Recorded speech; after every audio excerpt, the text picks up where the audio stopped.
म्हणजे तुम्ही तर याचा पाठपुरावा करत आहेत. दुसरीकडे राजकारणही सुरू आहे.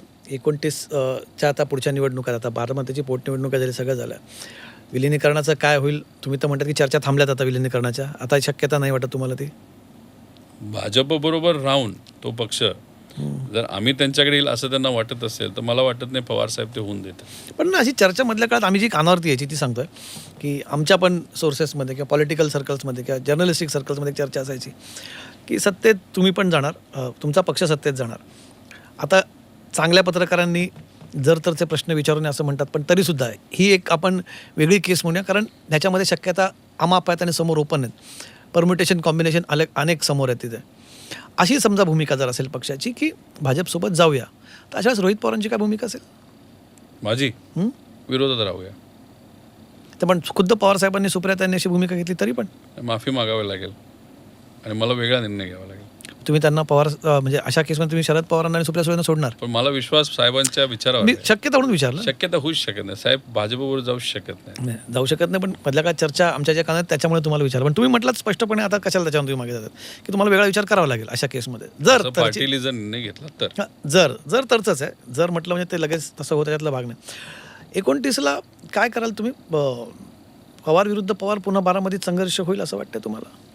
आता भाजपबरोबर जर अजितदादांचा पक्ष राहिला आणि आम्ही विरोधात राहिलो, त्यांच्याकडनं पवार नावाचा एक व्यक्ती आला, आम्ही जर पवार सोडून दुसरा कोणीतरी दिला, नाही तर पवार द्यायचं ठरवलं, तर मग पवार विरुद्ध पवार होणार. आणि जर त्यांनी भाजपची साथ सोडून आम्ही एकत्रित आलो पक्ष म्हणून, नाही तर वेगळं वेगळं पण आघाडी जर आपण केली, तर मग पवार विरुद्ध पवार होणार नाही. नाही, पण म्हणजे तुमचं म्हणण्याचा अर्थ हाच आहे की त्या भाजपसोबत राहिले तर पवार होऊ विरुद्ध शकतं.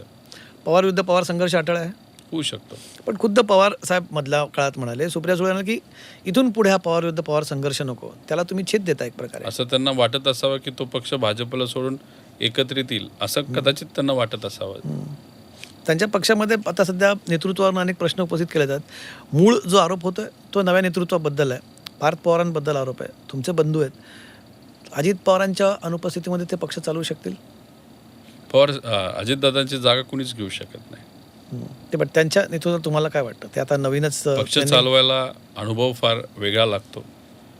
काही खूप अनुभवी नेते असतात, काही नवीन असतात. या सगळ्यांचा बॅलन्स सांभाळणं नाही तर ठेवणं हे तसंही सोपी गोष्ट नाही.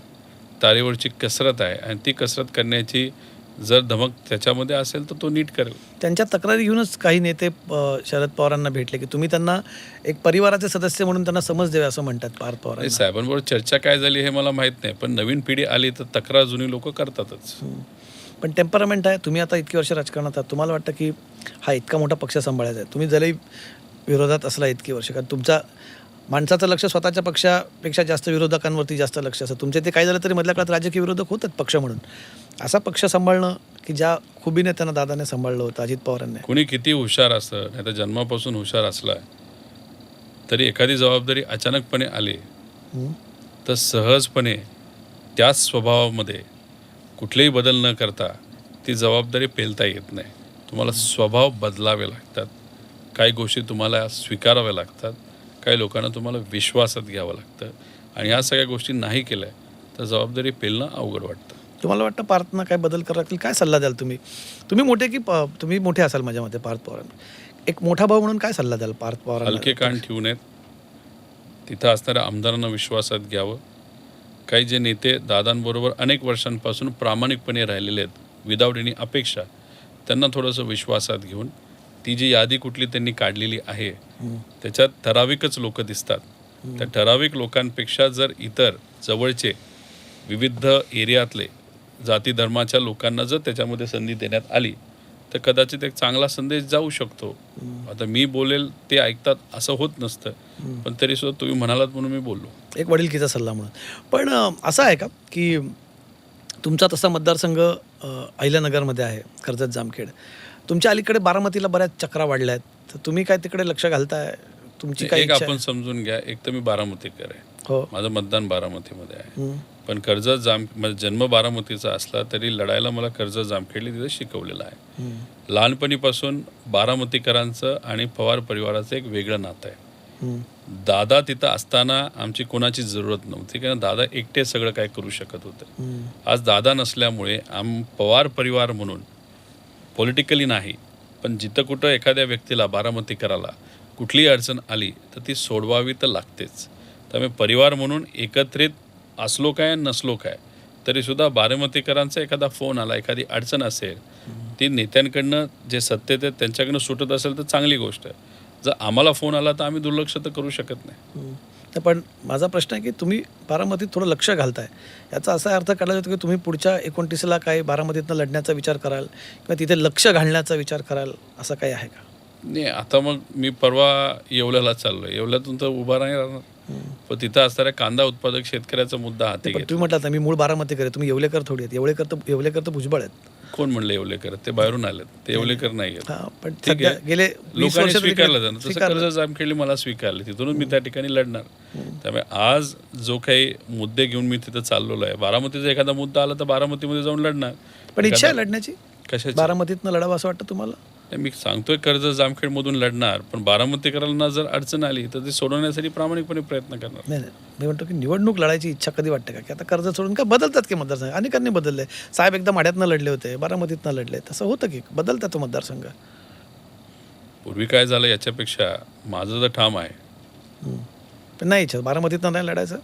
विषय एकच तुम्हाला सांगतोय, कर्जत जामखेडमधून 2029 मी लढणार. बरं, म्हणजे बारामतीला तुम्ही सध्या शक्यता नका. योगेंद्र पवारांबद्दल काय तुमचं मत आहे? त्यांनी लढावं, गेल्या वेळेस ते लढले तिकडनं किंवा म्हणजे आता मध्ये तो लढेल असं मी बोललो, पण त्याचं स्टेटमेंट वेगळंच काहीतरी आलं.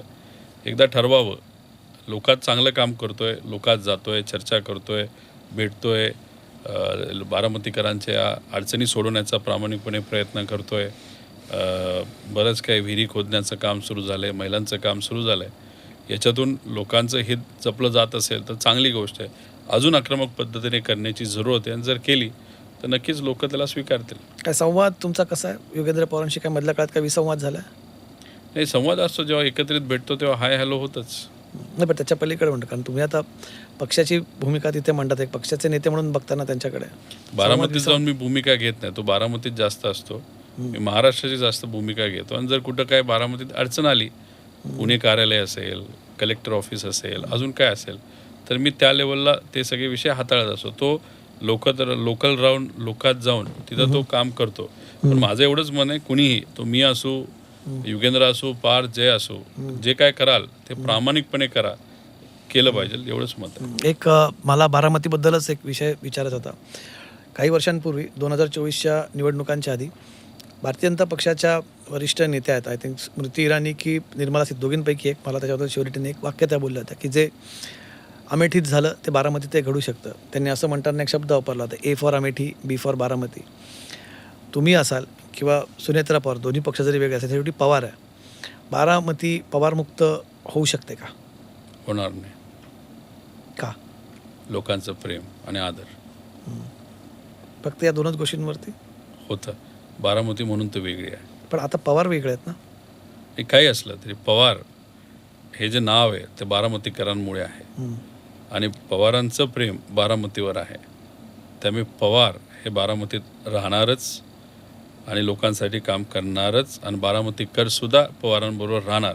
हे नातं परिवाराच्या पलीकडचं आहे. पण कुठल्याही सोबत, ते कुठल्याही, ते महायुतीसोबत असो किंवा जो कार्यक्षम असेल, जो चांगला असेल, तो कुठल्याही पार्टीतून जर उभा राहिला आणि लोकांचा जर त्याच्यावर विश्वास असेल, नाहीतर एखाद्या महिलेवर विश्वास असेल, तर लोक निवडून देणार.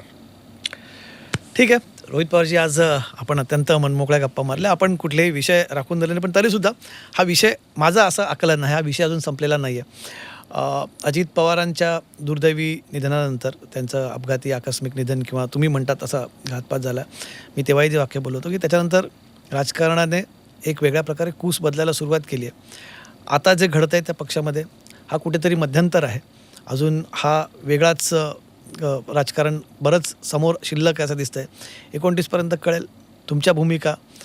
आम्ही अनेकदा बघितलं आहे, अनेकांनी खूप ठामपणे यापूर्वी भूमिका मांडल्या आहेत, अनेकांनी बघितलं. आम्ही 22 नंतर अनेकांनी मग त्याला विकासाचं, निधीचं कारण देऊन अनेकांनी दिलं आहे.